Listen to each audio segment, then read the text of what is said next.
Good day everyone. We will discuss about link server configuration to a multi-subnet availability group listener with read-only routing in this video. Let's get started. So this is the environment that I'll be using for this demo. JBS AG1 and JBS AG2 is synchronous replica. JBS AG3 is asynchronous replica. Let's check the listener configuration. Let's head to the cluster manager, and then the listener that I'm going to use is JBS APP. So this is the listener that we have for this always on availability group. Let's create a link server to this listener, and then let's provide an switch also application intent is equal to read only, and we'll ensure like any select queries that are going to come via this this link server will be going to the secondary replica and not the primary replica. Let's head to server objects, link server. Just right click on new link server. The link server name, let's keep it as test1.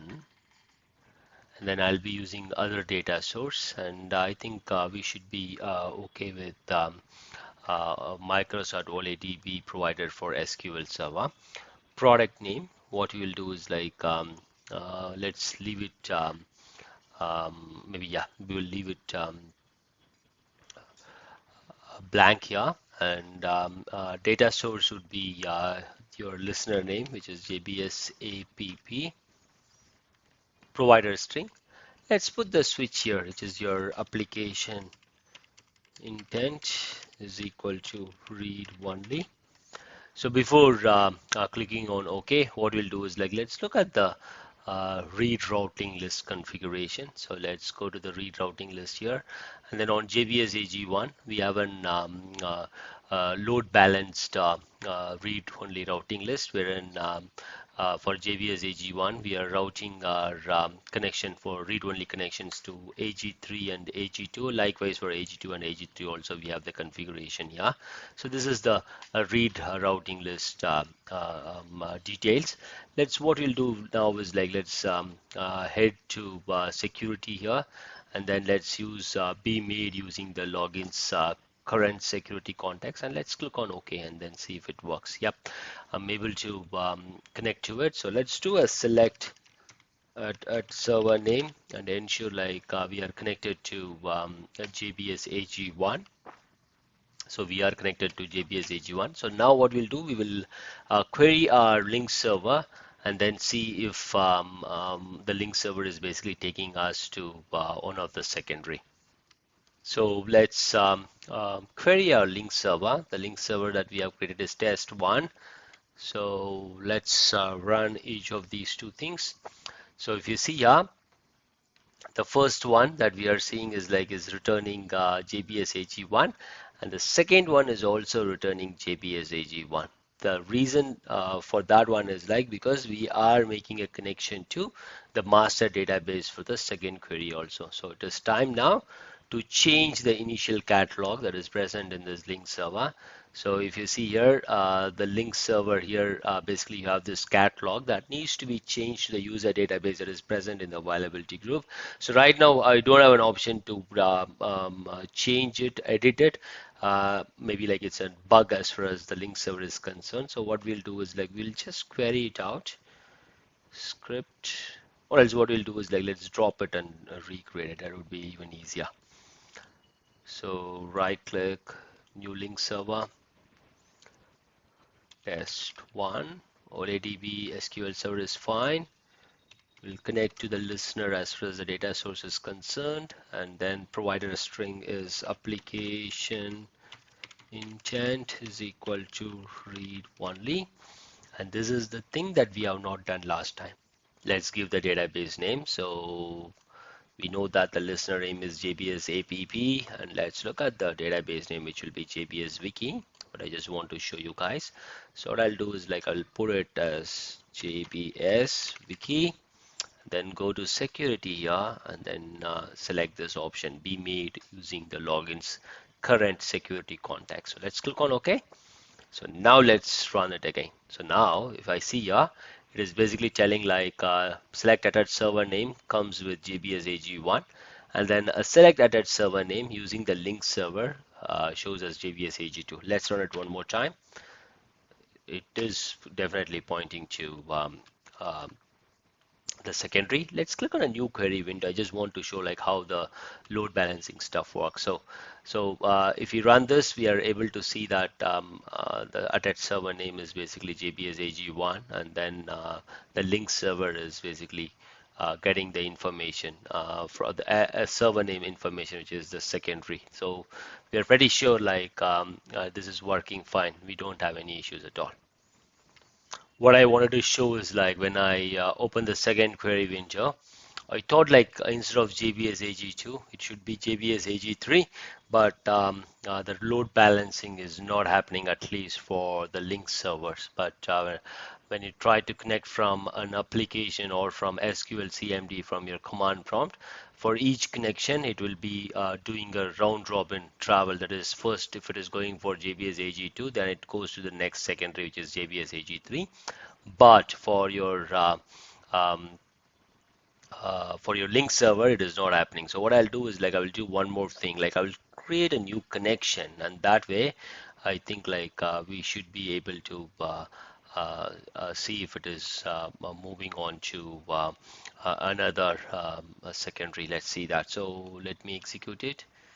It is pointing to JBS AG2 only. So I'm not sure on that. So this is the first method using which we'll be able to create an link server that basically accesses your multi-subnet listener, which is configured with read routing links. The second method is to use your ODBC data source and then create from there. So I will show you that one as well, and then whichever is fine for you guys, you can pick it up. So I'm going to select ODBC data source administrator 64-bit. Let's go to system DSN. Let's click on add. I will select SQL server here, click on finish, and then I will create it as test2 here, and then the server would be my listener, which is JBS APP, and then click on next. You just want to make sure you guys can look at it. Availability group listener is JBS APP. So I will leave with Windows and the authentication using network login ID. Click on next, and then here the most important thing is like we will be using this option, which is JBSWiki. Yep. And once this is selected, we'll click on next and click on next. Just looking for an option. So we don't have that. Like we will be having an option called read only for the application intent. I'm not able to see that. So what I'm going to do is like I'm going to click on cancel here, and then I will create one more data source, and then I will click on finish here as far as the ODBC driver 17 for SQL server. And then I will name it as test2, and then server as JBS APP. Click on next. I'll use this with integrated Windows authentication. So yeah, if you see here, we have this option here. Okay, let's change the default database to JBSWiki. We will use multi-subnet failover option, and the application intent we will be using read only. That's the important thing. Yeah, let's click on next. Everything else is like default, and then click on test data source, and the test is fine. So let's click on OK. So we have this data source now. Then now what we'll do is like we'll create a link server using this test2 data source. Yep. Okay, let's create the link server here. Just right click, new link server, and then let's name it as test2. And here the provider would be Microsoft OLEDB provider for ODBC drivers. Let's give the product name as test2, and then data source as test2 as well, which is same as your data source that we have created. I just want to show you guys one more time. If you see here, so this is the data source that we just created with the application intent read only. So we'll use that one. Click on security and let's go with be made using the login's current security context. So let's click on OK. So we are connected now. So what we'll do is like we will configure, we will execute this query and then query it from link server test2, which just now we created. So let's execute it. If you see here, select attached server name basically shows your current connected SQL server, which is JBSWiki, and then when you query your link server test2, it basically connects to one of your secondary. We are able to see that. So that's it. These are the two ways using which you will be able to create link servers that can connect to your a multi-subnet listener with rerouting list enabled. That's it for this video. Thanks for watching. Have a great day. Jai Hind.